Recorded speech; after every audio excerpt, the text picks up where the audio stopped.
Hello students, welcome to Edumantra. আমি তোমাদের চিন্ময় sir. চলছিল আমার ইকোনমি সিরিজ। তোমরা জানো এনসিইআরটির ওপর ভিত্তি করে আমি তোমাদের করাচ্ছিলাম। তোমরা যারা আগের ভিডিওগুলো তোমরা দেখোনি, প্লিজ তোমাদেরকে রিকোয়েস্ট করবো আগের ভিডিওগুলো তোমরা দেখে নাও। আমি একদম ইজি টু আন্ডারস্ট্যান্ড, একদম ইজি থেকে একদম টপ লেভেল পর্যন্ত তোমাদেরকে আমি করাবো। দেখো, অলরেডি আমি তোমাদের বেসিক কিছু প্রিন্সিপালস আমি করে নিয়েছি, টাইপস অফ ইকোনমি, সেগুলো আমার সমস্ত কিছু হয়ে গেছে। জাস্ট প্লে লিস্টে চোখ রাখো, একটার পর একটা ভিডিওগুলো তোমরা দেখে যাও। 2025 সাল থেকে কিন্তু তোমরা জানো WBCS এর মেন্স কিন্তু ডেসক্রিপটিভ প্যাটার্নে হবে, ঠিক আছে? তার আগে 2024 সালের মেন্স আছে, 24-এর প্রিলিমিনারি আছে সামনে। তো এই এন্টায়ারটা যেভাবে আমরা ট্রানজিশন ফেজটা কিভাবে আমরা কভার করব, আমি তোমাদের কিন্তু পুরো ইকোনমিটা এই সিরিজ দিয়ে কিন্তু একটার পর একটা তোমাদেরকে আমি করিয়ে যাচ্ছি। তো যাতে তোমরা ঝটকা না লাগে সেই জন্য তোমাদেরকে আবারও বলছি যে তোমরা এই সিরিজটা পুরো কন্টিনিউ দেখে যাও। ছোট্ট ছোট্ট কনসেপ্টে আমরা অল্প অল্প করে একটা কনসেপ্ট একটার পর একটা আমরা করে যাবো, ঠিক আছে? তো আগের দিন আমি তোমাদেরকে করিয়েছিলাম economic growth and economic development শুরু করেছিলাম তোমাদের। আগের দিন আমি ইকোনমিক গ্রোথ আমি করিয়েছিলাম তোমাদের পুরোটা। তো আজকের আমি তোমাদের যেটা করাবো ইকোনমিক ডেভেলপমেন্ট করাবো। আগের দিন আমি ব্যালেন্স এবং আনব্যালেন্স গ্রোথ আমি তোমাদের করিয়ে দিয়েছিলাম। আজকে আমি ইকোনমিক ডেভেলপমেন্ট পুরোটা করাবো, তার সাথে ফ্যাক্টরস এফেক্টিং ইকোনমিক ডেভেলপমেন্ট আমি তোমাদের করাবো, ঠিক আছে? তো নেক্সট দিন যেটা হবে, নেক্সট দিন আমি তোমাদের সাস্টেনেবল ডেভেলপমেন্ট এই রিলেটেড যা যা আছে আমি সমস্ত কিছু তোমাদের করাবো। এবং সবার শেষে এই চ্যাপ্টার রিলেটেড প্রিভিয়াস ইয়ারে যা কোশ্চেন্স এসে WBCS এর প্রিলিমিনারি, মেন্স এবং ইউপিএসসিতে, ঠিক আছে, আমি কিন্তু তোমাদের সেগুলো সলভ করাবো। তো চোখ রাখো। যদি তোমাদের ভালো লাগে, যদি তোমাদের মনে হয় যে না তোমাদের জন্য আমরা সত্যি মেহনত করছি, খাচ্ছি WBCS এর মেন্সের আগে, তোমাদের জন্য কিন্তু আমরা সব অলওয়েজ তোমাদের পাশে ছিলাম, আছি, থাকবো। তো তোমরা চাইলে চ্যানেলটিকে তোমরা চাইলে সাবস্ক্রাইব করতে পারো, লাইক করতে পারো, আর চাইলে বন্ধুদের মধ্যে শেয়ার করতে পারো। আর যদি ভালো লাগে তোমরা একটু কমেন্ট করো, ঠিক আছে? এই যা, চলো। তোমরা অনেকে কমেন্ট করেছিলে যে আমার এই ইকোনমি সিরিজটা যেন কন্টিনিউ হয়। আমি তোমাদের প্রমিস করেছিলাম যে BCS এর মেন্সটা হয়ে যাক, আমি কন্টিনিউ করবো, ঠিক আছে? তো চলো শুরু করছি আবার। আজকে আমরা পড়বো ইকোনমিক ডেভেলপমেন্ট। তো ইকোনমিক গ্রোথ বলতে আমি একটু রিভাইজ করে দিই। ইকোনমিক গ্রোথ বলতে আমরা কি বুঝেছিলাম? যে ইকোনমিক গ্রোথ হচ্ছে একটা কনসেপ্ট যেখানে শুধুমাত্র ন্যাশনাল ইনকাম বেড়ে যাওয়ার সাথে সাথে যদি পার ক্যাপিটা ইনকাম বাড়ে, তাকে আমরা বলবো কি ইকোনমিক গ্রোথ, ঠিক আছে? সেখানে আমরা দেখেছিলাম যে এটা একটা শুধুমাত্র মানে পরিমাণগত পরিবর্তন, এখানে গুণগত পরিবর্তন কিছু ছিল না। যা ইকোনমিক গ্রোথ কিনা পরিমাপযোগ্য সেটা আমরা দেখেছিলাম। এবং হোয়াট ওয়াজ দ্য কি ইন্ডিসেস, কি ইন্ডিকেটর অফ ইকোনমিক গ্রোথ বলেছিলাম কি, যে মাথাপিছু আয় বা হচ্ছে পার ক্যাপিটা ইনকাম। এবং সেগুলো আমি তোমাদেরকে দেখিয়ে দিয়েছিলাম যে কারেন্ট ইকোনমিক ডেটা যেগুলো আছে সেগুলো কিন্তু তোমাদেরকে সঙ্গে আমি শেয়ার করেছিলাম। আচ্ছা, আজকে আমরা দেখবো ইকোনমিক ডেভেলপমেন্ট। তো ইকোনমিক ডেভেলপমেন্ট কাকে বলে চলো আবার আমি একটু গল্প করে বুঝিয়ে দিই, তারপরে আমরা ফিরবো, বোর্ডে ফিরছি আমি। ইকোনমিক ডেভেলপমেন্ট বলতে বোঝায় ইকোনমিক গ্রোথ প্লাস, ঠিক আছে, ইকোনমিক গ্রোথের সাথে সাথে ইকোনমিক গ্রোথ তো হবে মানে পার capital income plus national income বাড়ছে, প্লাস তার সাথে সাথে যদি আমরা দেখি যে মানুষজনের ভালো হচ্ছে কিনা, বোঝা গেল? মানে ইনফ্রাস্ট্রাকচার ভালো হচ্ছে, হেলথ ভালো হচ্ছে, এডুকেশন ভালো হচ্ছে, as a quality of life ভালো হচ্ছে, স্ট্যান্ডার্ড অফ লিভিং আগের থেকে অনেক বেটার হচ্ছে, বোঝা গেল? তাহলে আমরা বুঝবো কি ইকোনমিক ডেভেলপমেন্ট হচ্ছে। তাহলে এই ইকোনমিক গ্রোথ আর ইকোনমিক ডেভেলপমেন্টের মধ্যে ডিফারেন্স কি? না, ইকোনমিক গ্রোথ যেখানে শুধুমাত্র কিছু ডেটাকে ইন্ডিকেট করে, ঠিক আছে, whereas ইকোনমিক ডেভেলপমেন্ট কি করে না, সেখানে ইকোনমিক গ্রোথের সাথে সাথে হিউম্যান ডেভেলপমেন্টকে ইন্ডিকেট করে। তাহলে এর যে কনসেপ্টটা, ইকোনমিক ডেভেলপমেন্টের যে এরিয়াটা অনেক অনেক বড় দেন ইকোনমিক গ্রোথ, ঠিক আছে? তাহলে কি বলছে? It is a border concept and it deals with other socio economic indicators like poverty. তাহলে ইকোনমিক ডেভেলপমেন্ট যদি হয় তাহলে কি হবে না, পোভার্টি কমবে, ঠিক আছে? পোভার্টি কমবে স্বাভাবিক। আনএমপ্লয়মেন্ট কি হবে না, আনএমপ্লয়মেন্ট কমবে মানে এমপ্লয়মেন্ট বাড়বে, ঠিক আছে? জেন্ডার ইকুয়ালিটি কি হবে, জেন্ডার ইকুয়ালিটি বাড়বে, ঠিক আছে? জেন্ডার ইকুয়ালিটি বাড়বে, ওকে, মানে জেন্ডার ইনইকুয়ালিটি কি হবে, রিডিউস হবে, কমবে। ইকোনমিক ইনইকুয়ালিটি কি হবে, ইকোনমিক ইনইকুয়ালিটি কমবে, যা কিছু পজিটিভ কিছু সেইগুলো। হেলথ আগের থেকে বেটার হবে, এডুকেশন আগের থেকে বেটার হবে, এবং প্যারালালি তার সাথে ইকোনমিক গ্রোথ হতেই হবে। দেখো তো এই জিনিসগুলো আমাদের ইন্ডিয়ান কন্টেক্সটের দিক দিয়ে তোমরা বুঝতে পারছো কিনা দেখা যাক। আমাদের দেশে ইকোনমিক গ্রোথ হচ্ছে, এতে কোনো সন্দেহ নেই। Poverty, what about poverty? তো বলা হচ্ছে যে ওয়ার্ল্ড ব্যাংকের রিপোর্ট অনুযায়ী, তো রিসেন্টলি যে $2 যে একজন ব্যক্তি $2.something সে ইনকাম করতে পারে পার ডে, যদি কেউ করে, মানে $2 মানে কত, এখন 83 টাকা, চলো রাউন্ড ফিগারে 170 টাকার কাছাকাছি, ঠিক আছে। যদি একজন ব্যক্তি ওই 170-180 টাকা পার ডে যদি কোনো ব্যক্তি ইনকাম করে, তাহলে তাকে বলা হয় কি যে এপিএল, মানে অ্যাবাভ পভার্টি লাইন। বোঝা গেল? আচ্ছা, পভার্টি হচ্ছে একটা কনসেপ্ট। কি কনসেপ্ট? না, এটা একটা কনসেপ্ট যেটা একজন ব্যক্তির ন্যূনতম বেঁচে থাকতে গেলে যা লাগে, তো সেটা সেই যে লাইনটা, সেটাকে বলা হয় পভার্টি লাইন, ঠিক আছে। এটা একটা দেখা যায় না কিছু আর কি, এটা একটা অ্যাবস্ট্রাক্ট একটা লাইন। যার উপরে থাকলে তাকে বলা হয় এপিএল, যার নিচে থাকলে তাকে বলা হয় বিপিএল, ঠিক আছে। তো ওই 170 টাকা 80 টাকা যাই হোক, ওর আশপাশ নিয়ে যে একজন ব্যক্তি এইটুকু ইনকাম করলে তাকে আমরা বলছি কি অ্যাবাভ পভার্টি লাইন। এবং আমাদের দেশে এর তলায় আছে এখনো পর্যন্ত, অ্যাকর্ডিং টু লাস্ট নীতি আয়োগ যে ডেটা পাবলিশ করেছে, মাল্টি ডাইমেনশনাল পভার্টি ইন্ডেক্স বলে একটা ইন্ডেক্স হয়, আমি আলোচনা করব, চাপের কোনো কারণ নেই। তো সেই অনুযায়ী এখনো পর্যন্ত ইন্ডিয়াতে এই হিসাব ধরেও এখনো পর্যন্ত প্রায় 10% লোক কিন্তু আমাদের বিপিএল ক্যাটাগরি হচ্ছে, মানে তারা পার ডে 180 টাকাও ইনকাম করতে পারে না বাই ডিফল্ট। আমি আবারও তোমাদের বলছি, একটা মোটামুটি রাউন্ড ফিগার ধরে আমি তোমাদেরকে বলছি 180 টাকা, ঠিক আছে, লেস দ্যান 200 মোটামুটি। বোঝা গেল? 10%, আমাদের 150 কোটি লোকের মধ্যে 10% মানে 15 কোটি লোক, এটা সরকারি হিসাব বলছে, অলিখিত হিসাব স্বাভাবিকভাবে এর থেকে অনেক বেশিই হবে, ঠিক আছে। চলো পরের দিন আমরা সেই ইন্ডিকেটারগুলো নিয়ে আমরা আলোচনা করব। নেক্সট হচ্ছে আনএমপ্লয়মেন্টের কথা। পশ্চিমবঙ্গ সহ ভারতবর্ষে এই রিলেটেড আমি তোমাদেরকে আর কি বলবো বলো তো, তাই না? আমরা আনএমপ্লয়মেন্টের অবস্থা কি আফটার কোভিড পিরিয়ডে, বিফোর কোভিড তো ছিল, আফটার কোভিড পিরিয়ডে এই যে শকটা, এটা কিন্তু আরো খুব চরম জায়গায় গেছে। আনএমপ্লয়মেন্ট এখন একটা ভয়ঙ্কর ক্রাইসিসের পর্যায়ে পৌঁছেছে। পশ্চিমবঙ্গ তো বটে, ভারতবর্ষের অবস্থানটাও কিন্তু খুব একটা ভালো জায়গায় নেই। এবারে জেন্ডার ইকুয়ালিটি, কি বলেছিলাম যে জেন্ডার ইকুয়ালিটি যেন আগের থেকে বেটার হয়, ইনইকুয়ালিটি যেন কমেছে কি আমাদের দেশের পার্লামেন্টের ক্ষেত্রে পার্টিসিপেশনের কথা বলো, প্রথমে আসো যে মেল ফিমেল রেশিও একটুখানি গুগল করে দেখে নিও, সেটা লেস দেন 10%, এরকম লেস দেন 10%, মানে এতটাই অবস্থা। প্লাস অন্যান্য সমস্ত সেক্টরে তুমি দেখতে পাবে ওমেন্স পার্টিসিপেশন কিন্তু কম। আর ইকুয়ালিটির কথা কি বলবো, ঠিক আছে, সমস্ত সেক্টরে, মানে আনঅর্গানাইজ সেক্টরের কথা আমি বলছি, অর্গানাইজ সেক্টরের কথা নয়। সেটা দেখা যাবে কি যে নারী পুরুষের যে পেমেন্টটা, equal pay for equal work, সেটাও কিন্তু মেনটেন করা হয় না, ঠিক আছে।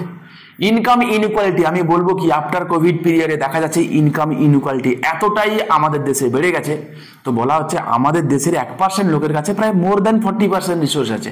তো বুঝতে পারছো, এটা কোনোটাই কিন্তু আমার বানানো কথা নয়, ঠিক আছে। সমস্ত কিছুই নীতি আয়োগ বা বিভিন্ন সরকারি যে সমস্ত রিপোর্ট যেগুলো বেরোয়, সেখান থেকে আমি তোমাদের সঙ্গে শেয়ার করছি, ঠিক আছে। তো ইনকাম ইনইকুয়ালিটি আগের থেকে চরম জায়গায় গেছে। হেলথ সেক্টর নিয়ে পশ্চিমবঙ্গে তো চলছে অলরেডি, তোমরা জানো আরজি কর নিয়ে কি চলছে। শুধুমাত্র আরজি কর একটা ঘটনা যেমন খুব নক্কার, তো মানে এই লেভেলের একটা ঘটনা ঘটতে পারে আমাদের পশ্চিমবঙ্গে, যে পশ্চিমবঙ্গ একসময় রেনেসা এনেছিল, যেই পশ্চিমবঙ্গ ভারতকে রাস্তা দেখাতো, সেই পশ্চিমবঙ্গ এখনো রাস্তা দেখায়, কিন্তু নেগেটিভ দিক দিয়ে রাস্তা দেখায়। আমরা পশ্চিমবঙ্গবাসী আমরা যারা আছি, আশা করি এই জিনিসটা নিয়ে আমরা প্রত্যেকে খুবই চিন্তিত। সমস্ত কিছুর ঊর্ধ্বে বলছি, জাতি ধর্ম বর্ণ, মানে politics, each and everything.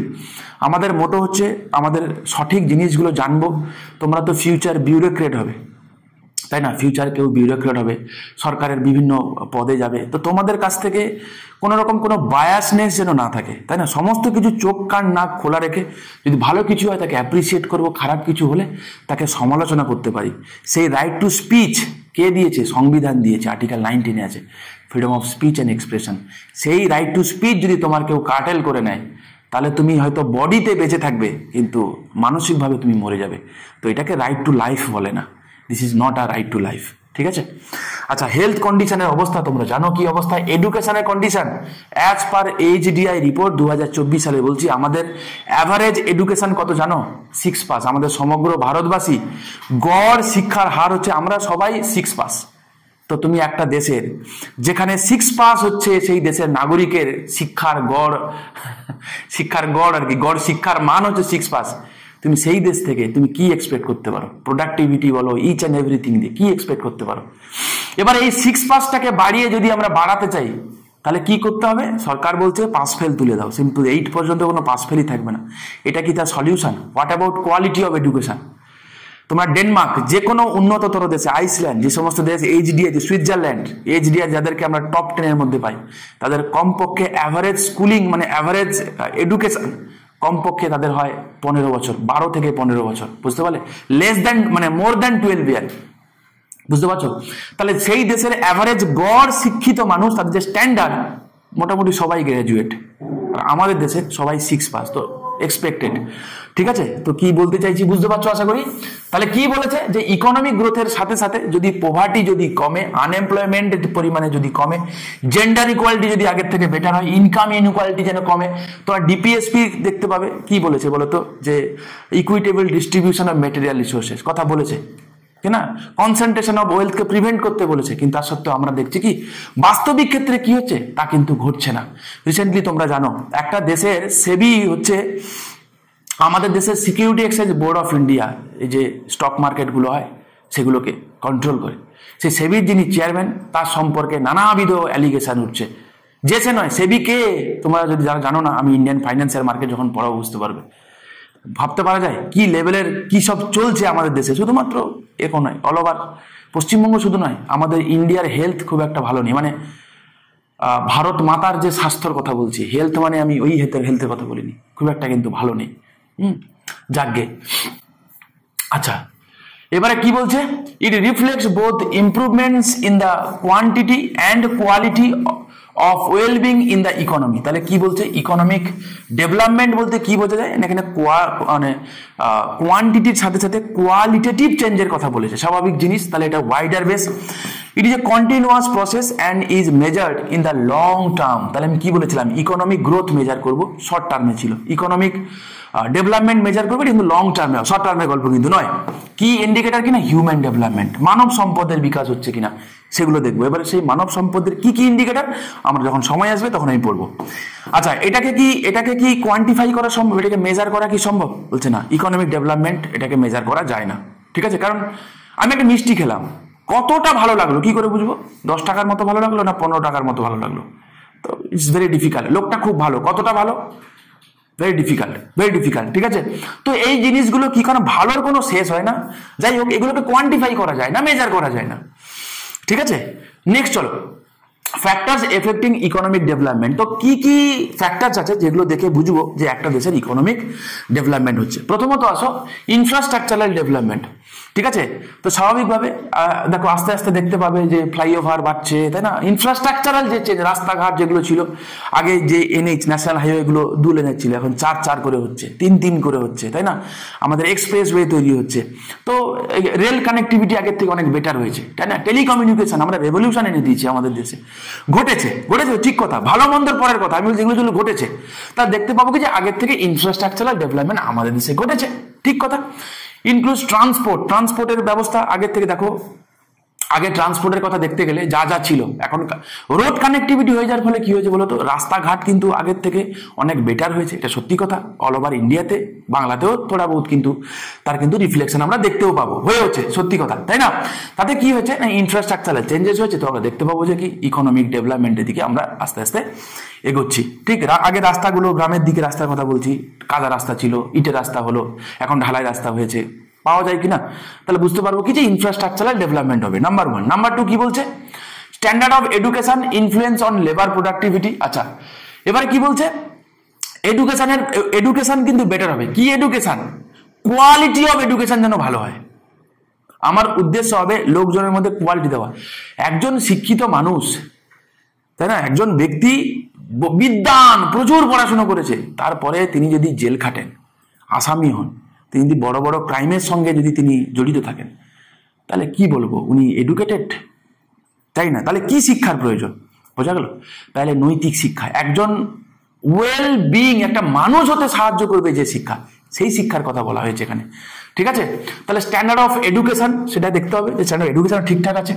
Influence on labour productivity, আবার বলছি তোমাদেরকে যে একজন ব্যক্তি যিনি সকল হয়তো লিটারেট নয়, তিনি তো তার যা প্রোডাক্টিভিটি হবে একজন লিটারেট লেবারের কিন্তু প্রোডাক্টিভিটি অনেক বেটার হবে, সে কিন্তু অনেক রকম অ্যাঙ্গেলে সে সেম কাজটা করতে পারবে, স্বাভাবিক জিনিস। নেক্সট কি বলছে, without basic literacy and numeracy it is difficult for economy to develop from manual labour to new higher tech industries in the service sector. দেখো ম্যানুয়াল লেবার বলতে বলতে মাটি কাটা হয়ে গেল, এই জাতীয় জিনিস যেগুলো দৈহিক পরিশ্রম করা হয়। কিন্তু যদি আমি ওই সংখ্যক লোকজনকে, সিটিজেনকে, নাগরিককে যদি আমি তাদেরকে টেকনোলজিক্যালি যদি অ্যাডভান্স করি, পড়াশোনা যদি দিই, স্কিল ডেভেলপ করি, তাহলে কি হবে, ওই ইউথ যে ডেমোগ্রাফিক ডিভিডেন্ড যে আমরা বলি না, যে ইউথ যারা আছে, যারা কিনা কাজ বাজ সক্ষম, যারা they are not a dependent population. Dependent population বলতে বোঝায় less than 15 years, more than 64 years. এই যে এর মাঝখানে মানে 15 to 64 এর মধ্যে যে প্রোডাক্টিভ পপুলেশন যেটা আছে, সেই প্রোডাক্টিভ পপুলেশনকে আমরা চাইলে কি করতে পারি, ম্যানুয়াল লেবার থেকে তাদেরকে আমরা অনেক হাইটেক অনেক সার্ভিস রিলেটেড জায়গায় এনগেজ করতে পারি, যেটা কি করতে পারে, অনেক বেশি প্রোডাক্টিভিটি জেনারেট করবে। And increasing level of education in India has created opportunity for growth in service industry. Simple জিনিস, সার্ভিস ইন্ডাস্ট্রি রিলেটেড যে কজন ব্যক্তি যারাই আছে কিনা কেন, সবাই কিন্তু এডুকেটেড, মানে আমি আবার বলছি এডুকেটেড মানে সকল লিটারেট, পড়াশোনা জানে, ঠিক আছে, সেরকম লোকজনের কথা এখানে বলা হচ্ছে কিন্তু। ওকে, নেক্সট কি বলছে দেখো, বলছে ইনওয়ার্ড ইনভেস্টমেন্ট। আচ্ছা, ইনভেস্টমেন্টের পরিমাণ যদি বাড়ে, ইনওয়ার্ড মানে কি, বাইরে থেকে আমাদের যে ইনভেস্টমেন্টের আসছে, তাতে কি হবে না, ল্যাক অফ রিসোর্সে যেই সেক্টরগুলো হয় ছোট ছিল বা এক্সপ্যান্ড করা যাচ্ছিল না, বা নতুন কোনো সেক্টর খুলছিলই না, তো বাইরে থেকে এফডিআই হওয়ার ফলে আমাদের দেশে তাতে কি হয়েছে না, ক্যাপিটালের মবিলিশন, ক্যাপিটাল মোবিলিটি বেড়েছে, অন্য দেশ থেকে আমাদের দেশে এসেছে, আমরা দেশেও অন্য দেশে ইনভেস্ট করেছি।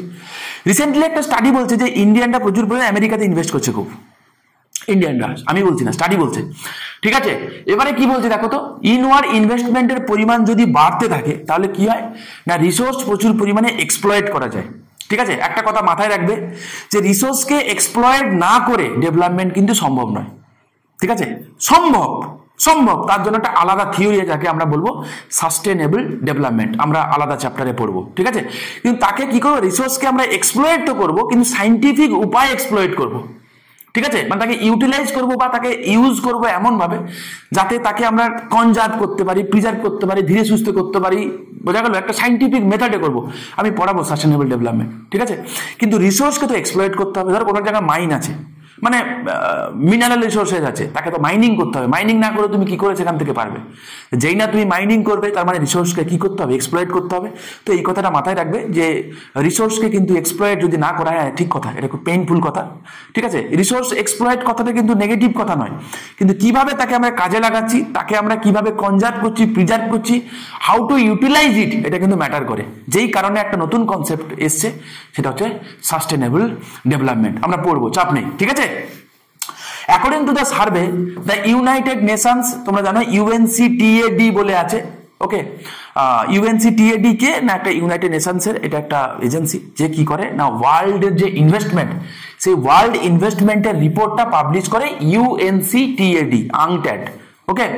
তো 2023-2024 বর্ষে কি বলেছে না, India received highest FDI from Singapore in 2023-24, Mauritius second biggest investor, government data, recent data, এটা বেরিয়েছে 2 জুন 2024 সালে, এটা দা হিন্দুর একটা রিপোর্ট, সেখান থেকে তোমাদেরকে দিলাম, ঠিক আছে।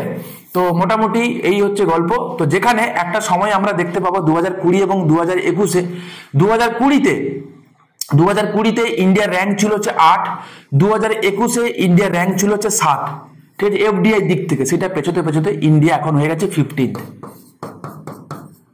ঠিক আছে, 15th হয়ে গেছে, বোঝা গেল। তো এটা খুব মাথায় রেখো, এগুলো কিন্তু কারেন্ট ডেটা, এগুলো চেঞ্জেস হয় বাবা, তোমরা যদি কেউ পরে দেখো বা কিছু যখন হবে, শুধুমাত্র এই ডেটাগুলো একটুখানি গুগল করে নিও, রিমেনিং কনসেপ্টের কোনো চেঞ্জেস হবে না, ওকে। আচ্ছা, investment in a country made by investors outside that country, তো যেটা আমরা বলি ইনওয়ার্ড ইনভেস্টার, বাইরে থেকে ইনভেস্ট হচ্ছে, স্বাভাবিক জিনিস, রিসোর্সকে এক্সপ্লয়েট করবে বলে, ওকে। তাতে কি হয়, developing countries that can attract inward investment can see significant growth in development due to higher level of capital and benefits of attracting multinational companies into their economy. তো সিম্পল জিনিস, তাতে কি হয়, তারা আসে, তারা উৎপাদন করে, এর ফলে কি হয়, প্রচুর পরিমাণে এমপ্লয়মেন্ট জেনারেশনও হয়, আর প্রোডাক্ট স্বরূপ তারা প্রফিট স্বরূপ তারা কি করে, তারা প্রফিট স্বরূপ তারা নিয়ে যায়। তো সিম্পল জিনিস, যেই সমস্ত দেশ থেকে প্রোডাক্টিভিটি, যেই সমস্ত দেশ থেকে তারা প্রফিট বেশি করবে, বা যেই দেশ সব থেকে বেশি প্রফিট দিতে পারবে, হ্যাঁ, বাইরের ইনভেস্টাররা কি করবে, সেই দেশে কি করবে না, ইনভেস্ট করবে। Simple clear cut formula. Okay, তোমার যদি কোনো দেশ থেকে যদি প্রফিটের পরিমাণ যদি কমে যায়, তার মানে কি সেই দেশে কি কেউ ইনভেস্ট করবে? ধরে নাও আমাদের দেশের টপ রিচ ব্যক্তি মুকেশ আম্বানি, আজকে যদি দেখা যায় যে তিনি কোনো জিও থেকে দেখা গেল যে প্রফিটের জায়গায় লস হতে শুরু করলো, দেখা গেল যে অন্যান্য দেশে সুদান বা সাউথ আফ্রিকান কান্ট্রিগুলোতে তিনি এরকম জিওর একটা ব্যবসা শুরু করে, যেখান থেকে তার টার্ন ওভার অনেক বেশি হতো, যদিও তার পসিবিলিটি খুবই কম, কারণ ইন্ডিয়ার পপুলেশন অনেক বেশি। আমি জাস্ট ধরে নাও, আমি তর্কের খাতিরে বললাম, ঠিক আছে? তো জিও ছেড়ে দাও, অন্য যে কোনো একটা কমোডিটি যেটা ইন্ডিয়াতে খুব কম পরিমাণে বিক্রি হচ্ছে, দেখুন আফ্রিকান কান্ট্রিগুলোতে বা ইউরোপিয়ান কান্ট্রিগুলোতে প্রচুর বিক্রি হচ্ছে, ঠিক আছে? তাহলে কি ওই পার্টিকুলার কমোডিটি শুধুমাত্র ভারতীয়, তিনি দেশের লোক বলে কি তিনি এই দেশে ইনভেস্ট করবেন? স্বাভাবিক করবে না। ক্যাপিটালের যারা ক্যাপিটালিস্ট যারা হয়, তো স্বাভাবিক জিনিস, এটা ক্যাপিটালিজমের ধর্ম, এটাতে ঠিক ভুল বলে কিছু নেই, এটা এক ধরনের থট, সিম্পল জিনিস। এখানে প্রফিট ম্যাক্সিমাইজেশনটাকেই মেন জিনিস করা হয়, যেখানে বেশি প্রফিট হবে সেখানে নিবেশ করা হবে, ঠিক আছে? এর সঙ্গে কোন দেশে তিনি বসবাস করেন তার কোনো লেনাদেনা নেই, বোঝা গেল? আচ্ছা, নেক্সট কি বলছে দেখো তো, according to the survey the UNCTAD now it's world investment report 2024 কি বলছে না, rank India 15th terms of FDI inflow, ঠিক আছে? তো 2023 রিপোর্ট 2024 সালে বেরিয়েছে, দেখার কোনো কারণ, এটা কিন্তু রিসেন্ট ডেটা, ঠিক আছে? চলো নেক্সট, চলো দেখি আর কি হবে না, সেভিংস কি হবে না, সেভিংস বাড়বে। এবারে সেভিংস বলতে কারা কারা সেভিংস করে আমাদের দেশে, শুনলে খুব চমকে যাবে। সব থেকে বেশি পরিমাণে সেভিংস করি তোমরা, আমরা যারা হাউস হোল্ড সেক্টর, যারা, বোঝা গেল? এটা কিন্তু খুব ইম্পর্টেন্ট একটা কথা, পরীক্ষায় প্রচুরবার এসে হচ্ছে।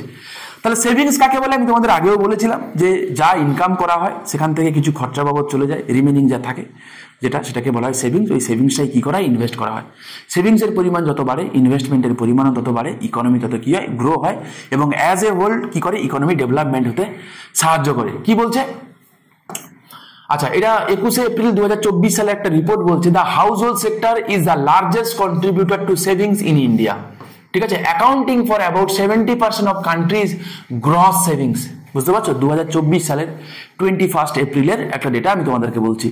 ওকে, the other two main sector that affect savings are private corporate sector and the public sector, ঠিক আছে? তো সব থেকে বেশি 70%-এর কাছাকাছি মতো সেভিংস করে কারা না, হাউস হোল্ড সেক্টর করে। রিমেনিং কারা কারা আছে, কর্পোরেট সেক্টর আছে, পাবলিক সেক্টর আছে। তোমার আমার সেভিংস গুলোই হয়, ঠিক আছে? তাই দেখবে কি, টাকা পয়সা নিয়ে কেউ ভেগে গেলে, পালিয়ে গেলে, তোমার উপরেই কিন্তু চাপটা পড়ে, স্বাভাবিক জিনিস, কারণ ওই টাকাগুলো তোমার আমারই ছিল। ওকে, আচ্ছা, এবার কি বলছে দেখো তো, level of savings and capital are seen as a key factors in determining economic growth. আমি অলরেডি বললাম, higher savings enable vicious cycle of increased investment which leads to higher growth। ছেড়ে দাও, দরকার নেই, আমি তোমাদের সহজ করেই বুঝিয়ে দিয়েছি। কি বললাম, যত বেশি পরিমাণে দেখো সেভিংসের পরিমাণ যদি বাড়ে, তাহলে কি হবে, ইনভেস্টমেন্টের পরিমাণও বাড়বে, স্বাভাবিক জিনিস। ইনভেস্টমেন্টের পরিমাণ যদি বাড়ে তাহলে কি হবে, এমপ্লয়মেন্ট বাড়বে, তাই না? এমপ্লয়মেন্ট বাড়লে কি হবে, এক্সপেন্ডিচার বাড়বে, তাতে কি হবে, ডিমান্ড বাড়বে, তাতে কি হবে, এই যা উৎপাদন হচ্ছে সেই উৎপাদনও বাড়বে। তো অ্যাজ এ হোল এই চক্রটা কিন্তু কাজ করবে। কোনো একটা জায়গায় যদি ডিসব্যালেন্স হয়ে যায়, যদি ইনকাম কমে যায়, ইনকাম কমে গেলে কি হবে, ইনভেস্টমেন্ট কমে যাবে, সিম্পল জিনিস। ইনভেস্টমেন্ট কমলে কি হবে, ক্যাপিটাল ফরমেশন কমে যাবে, আনএমপ্লয়মেন্ট বাড়বে, মানে এমপ্লয়মেন্ট কমে যাবে, এক্সপেন্ডিচার কমে যাবে। তো এক্সপেন্ডিচার যদি কমে, ডিমান্ড কমবে, তো স্বাভাবিকভাবে কি হয়ে যাবে, উৎপাদনও কমবে। তো ইন্টার রিলেটেড, ঠিক আছে? তাই মার্কেটকে চাঙ্গা রাখতে গেলে লোকজনের হাতে কিন্তু টাকা থাকা প্রয়োজন। এবং স্টাডি বলে, আমার কথা নয়, কেইনসিয়ান একটা মডেল হয়, সিম্পল কেইনসিয়ান মডেল একটা হয়, গ্র্যাজুয়েশন লেভেলের থাকে, ছেড়ে দাও, দরকার নেই। তো কেইনস বলে যে যতই ইনকাম বাড়ে না, কেইনস বলে, ছেড়ে দাও, আমি জাস্ট তোমাদের ছোট্ট একটা জিনিস বোঝানোর জন্য বলছি আমি, ঠিক আছে? তো কেইনস বলেছিল আয় ভোগ রেখা বলে তিনি একটা কনসেপ্ট দিয়েছিলেন, আয় ভোগ রেখা, ঠিক আছে? বলছে কি, যে ইনকাম যত বাড়ে, এটা হচ্ছে কি, এটা হচ্ছে ইনকাম কার্ভ, tan 45 ডিগ্রি, মান হচ্ছে 1। আর এইটা হচ্ছে কি, আয় ভোগ রেখা, ইনকাম এবং এক্সপেন্ডিচার কার্ভ, ঠিক আছে? তাতে কি বলছে, বলছে একটা মানুষ তার ইনকাম জিরো হতে পারে কিন্তু এক্সপেন্ডিচার তো জিরো হতে পারে না। তো যত একজন মানুষের, দেখো আমি প্রমাণ করে দিচ্ছি, একজন মানুষের ইনকাম যত বাড়তে থাকে একটা সার্টেন জায়গা পর্যন্ত তার কি হয়ে থাকে না, তোমার হচ্ছে তার তার এক্সপেন্ডিচার, এটা আয় বাড়ছে তেমনি এক্সপেন্ডিচারও বাড়ছে, বাড়তে বাড়তে বাড়তে বাড়তে এক জায়গায় ম্যাক্সিমাম হবে যেখানে ইনকাম ইকুয়ালস টু এক্সপেন্ডিচার হবে। সিম্পল জিনিস, এটা আমার কথা না, সিম্পল কেইনসিয়ান মডেল বলেছে। তারপরে কি বলছে, যত ইনকাম বাড়তে থাকবে খরচার পরিমাণ কিন্তু আর শেয়ারে বাড়বে না, তাই সেভিংস এর পরিমাণ বাড়তে থাকে। বোঝা গেল? সেভিংস এর পরিমাণ বাড়তে থাকে, গ্যাপ। তাই দেখা যায় যে যারা খুব কম টাকা ইনকাম করে তাদের মধ্যে এক্সপেন্ডিচার করার প্রবণতা সব থেকে বেশি থাকে। তোমার প্রমাণ করে, এটা আমি না, এটা কেইনস বহু বছর আগে বলেছিল, নিজেদের জীবন দিয়েও তোমরা দেখতে পারো। আর যারা যত বেশি ইনকাম করে তারা কিন্তু তত কম খরচাও করে। তাই দেখা যায় এই যে ডিমান্ড, যে একটা মার্কেটে যে ডিমান্ড যেটা হয় সেটা কিন্তু এই সাধারণ মানুষ, হাউস হোল্ড সেক্টর যারা আছে তাদের সম্মিলিত ডিমান্ডটাই কিন্তু মেইন ডিমান্ড। রিমেনিং যারা আছে, এই ধরনের 1% লোকের কাছে 40% রিসোর্স থাকতে পারে, কিন্তু খরচা কিন্তু অতটা করে না, কারণ পপুলেশনটা কম, স্বাভাবিক জিনিস। ওদের ইনকামের থেকে ওদের সেভিংসটা অনেক বেশি থাকে, মানে ইনকাম এবং সেভিংস যে রেশিওটা, ঠিক আছে, তাদের সেভিংসটা বেশি থাকে রাদার দ্যান এক্সপেন্ডিচার। ওকে, চলো নেক্সট হচ্ছে পলিটিক্যাল স্টেবিলিটি। তো স্বাভাবিক যে কোনো দেশের পলিটিক্যালি যদি ইনস্টেবল হয় তো স্বাভাবিক সেখানে কি হয়, কোনো অন্য বাইরে থেকে কেউ ইনভেস্ট করতে চায় না। পলিটিক্যালি যত স্টেবল হবে তত কি হয়, লোকজন নিবেশ করতে চায়, স্বাভাবিক একটা ব্যালেন্স বজায় থাকে, ঠিক আছে, ফ্ল্যাকচুয়েট করে না ইকোনমি, ঠিক আছে, সিম্পল। তো পলিটিক্যালি স্টেবল দরকার। তো দেখো, any sign of instability increases in the economic and personal risk of investing in developing countries. দেখো তোমরা জানবে হিন্ডেনবার্গ একটা ইস্যু হয়েছিল, এখনো চলছে সেই নিয়ে, ঠিক আছে। তার সঙ্গে রিলেটেড মাধবীপুরী বুথ সেবি চেয়ারম্যান, এই রিলেটেড একাধিক চলছে, রিসেন্টলি পেপার পত্রিকাগুলো তোমরা চোখ রাখো, বুঝতে পারবে আমি কি বলছি। তো দেখো এরকম যদি রিপোর্ট হয়, যে রিপোর্টের পর দেখা গেছিল কি, যে আদানি গোষ্ঠীর সঙ্গে একটা অ্যালিগেশন এসেছিল, তারপরে দেখতে পাবো কি যে আদানি গোষ্ঠীর উপর যে ইনভেস্টমেন্ট, তাদের শেয়ারের দাম কিন্তু কমে গেছিল, মনে হয় তার এফেক্টটাও কিন্তু ইন্ডিয়ান ইকোনমিতে পড়েছিল না। তো সেরকম হয়তো যে কোনো রকম, যে কোনো 1991 কথা তুমি মনে করিয়ে দিই, যেই সময় আমাদের পলিটিক্যালি ইনস্টেবিলিটি ছিল, তো একাধিকবার গভর্নমেন্ট চেঞ্জ হচ্ছিল, সেই সময়ও কিন্তু আমাদের অবস্থা কিন্তু খুব খারাপ ছিল। তো পলিটিক্যালি স্টেবল গভর্নমেন্ট একটা দেশের ইকোনমির ক্ষেত্রে কিন্তু খুব ভালো জিনিস। ওকে, আচ্ছা, ম্যাক্রো ইকোনমিক স্টেবিলিটি তার সঙ্গে দরকার। তা যেমন ধরো, this involve low rate of inflation. যদি ইনফ্লেশনের পরিমাণ যদি কম হয় তো স্বাভাবিক ভালো। ইনফ্লেশন যদি আউট অফ টাচ হয়ে যায়, যেটাকে ধরা ছোঁয়ার বাইরে চলে যায়, তাহলে কি হবে, ইকোনমি কিন্তু ধসে যাবে, ঠিক আছে। এর ফলে, এবং তার সঙ্গে কি, এক্সচেঞ্জ রেট স্টেবিলিটি। মানে কি, মানে একটা এক্সচেঞ্জ রেট বলতে বোঝায় যে আমি আমাদের কথা বলি, ঠিক আছে, বলছো কারেন্সির সাপেক্ষে, মানে আমাদের রুপির সাপেক্ষে অন্য কোন দেশের কারেন্সি, মানে 1 ইউনিট 1 টাকার বিনিময়ে আমরা অন্য দেশের কারেন্সি যতটা পাই, সেটাই হচ্ছে কি, সেটাই হচ্ছে তোমার হচ্ছে এক্সচেঞ্জ রেট বলা হয় তাকে। এবারে 1 টাকাকে যদি আমি ডলার করি, তো দেখা যাবে কি, এখন মোটামুটি ওই 83 টাকা ইকুয়ালস টু $1। বুঝতে পারছো, 83 টাকা ইকুয়ালস টু $1। তাহলে এবারে হয় কি, যে এক্সচেঞ্জ রেট হচ্ছে এইটা।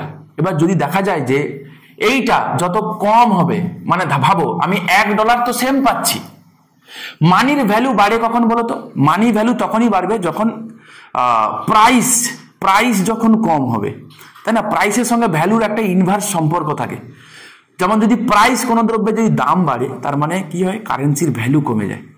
সিম্পল, কারণ সেম অ্যামাউন্ট টাকায় আমি আগের থেকে কম জিনিস পাচ্ছি, তাই না? তাহলে ভ্যালু মানে কি, কতটা পাচ্ছি সেটা হচ্ছে তার ভ্যালু। তাহলে যদি এরকম হয়ে যায় যে $1 ইকুয়ালস টু, যেমন 2014 সালে ছিল, মানে অনওয়ার্ড ছিল, তো মোটামুটি 45 টাকা, লেস দেন 50 ছিল, ঠিক আছে, মোটামুটি 45-এর আশপাশ ছিল। তো সেইটা হতে হতে এখন কত হয়ে গেছে, এখন হয়ে গেছে 83 টাকা, 84 টাকার কাছাকাছি হয়ে গেছে। তাহলে কি হচ্ছে না, কারেন্সি যে ভ্যালু সেটা কিন্তু ফল করে গেছে, আমার ফল করতে করতে করতে করতে এই জায়গায় গেছে, ঠিক আছে। এটাকে আমরা বলি কারেন্সি ভ্যালু ডেপ্রিসিয়েট করেছে এগেইনস্ট দ্য ডলার।